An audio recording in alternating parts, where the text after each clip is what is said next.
Por eso, ayer ganamos una importante batalla. Yesterday, we won an important battle. La guerra no se ha acabado. But the war isn't over. Seguirán atacándome. They'll keep attacking me. But people of Costa Rica, you have a faithful servant in me. That's Costa Rican President Rodrigo Chaves celebrating 2 weeks ago after lawmakers failed to reach the votes needed to lift his immunity on accusations of corruption. He survived for now, and his political heir, presidential candidate Laura Fernández, has even floated giving him a cabinet post. That means immunity, if she wins the election on February 1st. I'm Roman Grecia, the editor of El Faro English. It's Friday, October 10th, and you're listening to our weekly podcast, Central America in Minutes.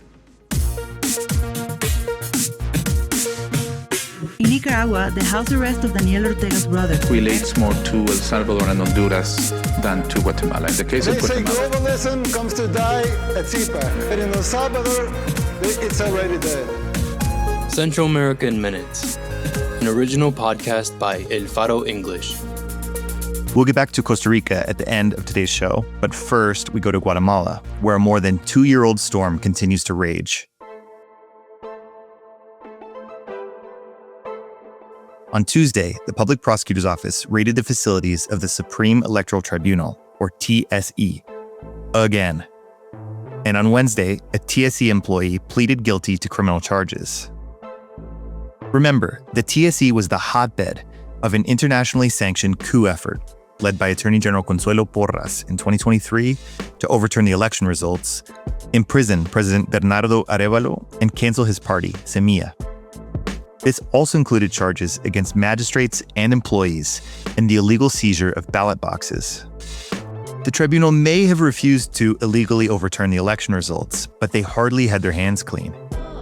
As El Faro reported in June 2023, TSE magistrate Blanca Alfaro had announced an effort to buy off the tribunal by Miguel Martinez, the closest operator of then-President Alejandro Yamatei. The coup effort was so flagrant that thousands of Guatemalans blocked highways and protested for over 100 days in front of Porras' office and across the country. Now, in this newest case, led by the Prosecutor's Office for Electoral Crimes, TSE worker Gustavo Rodolfo Pérez Coromac and attorney Mario Cristobal Urrutia Vidal were arrested at home.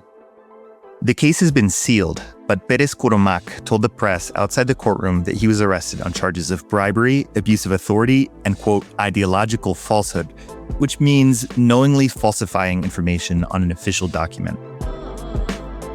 Urrutia, meanwhile, said that prosecutors told him they were coming for a search, but in the end, they brought an arrest warrant.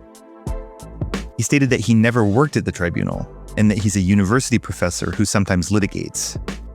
On Wednesday, Angelita Martinez, union leader and former head of the TSE archive, which stores electoral paperwork, pleaded guilty of abuse of authority in the Semilla corruption case, quote unquote, which has been used to try to imprison Arévalo's party members.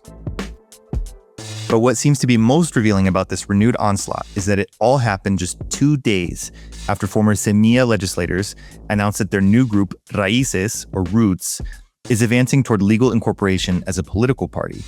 We covered this rift in Arévalo's party in episode 36. But authorities are still being coy about the precise reasons for the recent arrests. TSE President Blanca Alfaro stated that the tribunal itself filed a criminal complaint against TSE workers who in 2023 had joined a committee for the formation of a political party. And she didn't say which one.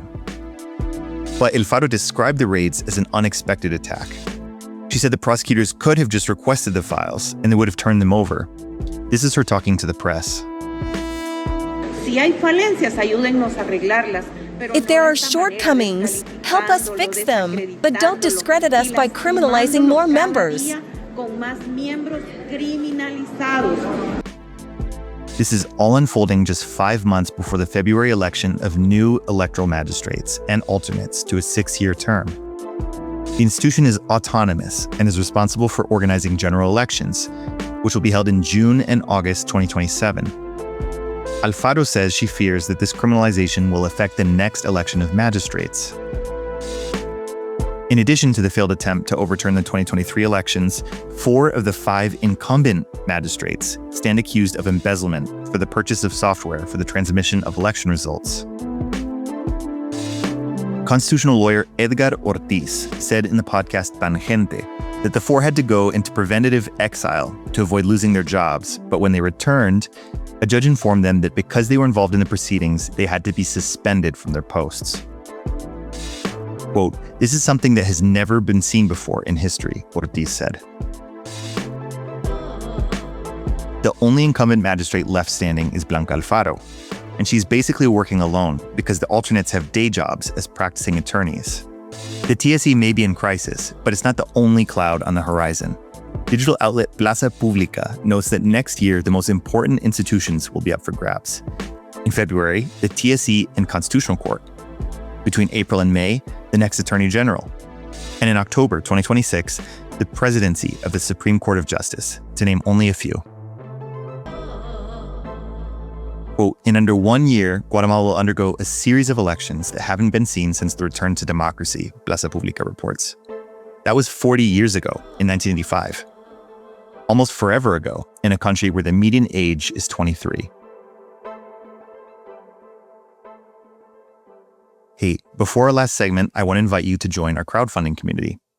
If you enjoy Central American Minutes, a show keeping you up to date on the news every week from our region at its most critical juncture in decades, go to support.elfaro.net to help us keep translating Central America. Last, we go to Costa Rica. Our colleague, Gabriel Labrador, takes things from here. 2 weeks ago, Chaves survived the lifting of his immunity on corruption allegations by just 4 votes in the assembly. The motion was unprecedented for a sitting president. The case can be reopened once Chaves leaves office in May. Prosecutors allege Chaves pressured a contractor to hand over about $30,000 from a video production to one of his trusted advisors. We took a close look at this case, which was first revealed by newspaper La Nación in episode 30. The president has spent plenty of effort attacking Attorney General Carlos Diaz over the case.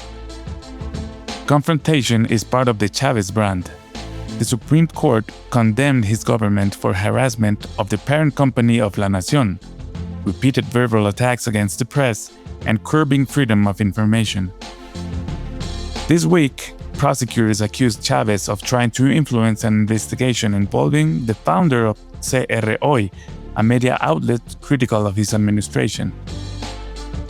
The persecution framing from Chaves set the tone for allied messaging. His presidential candidate, Laura Fernández, of the Pueblo Soberano or Sovereign People Party, quickly claimed victory from the failed vote. Under the mistaken and cynical belief that they were weakening him at our campaign, the opposite happened. Both Don Rodrigo and our campaign come out stronger because Costa Rica has changed. Just this week, Costa Rica's Supreme Electoral Tribunal has filed a new request to lift Chaves' immunity, this time accusing Chaves of using official events to comment on electoral issues and attack rival parties. But with under 4 months until Election Day on February 1st, Chaves has much to gain by keeping his foot on the gas. For more, including a cameo from Nayib Bukele, read my article in El Faro English at elfaro.net/en. Thank you for streaming our weekly podcast, Central American Minutes. Today's episode was written by Juliana Ramazzini and Gabriel Labrador. Production and soundtrack by Omnion. Subscribe and share wherever you do your streaming, and stay tuned for the launch on Wednesday of the 6th issue of Central American Monthly.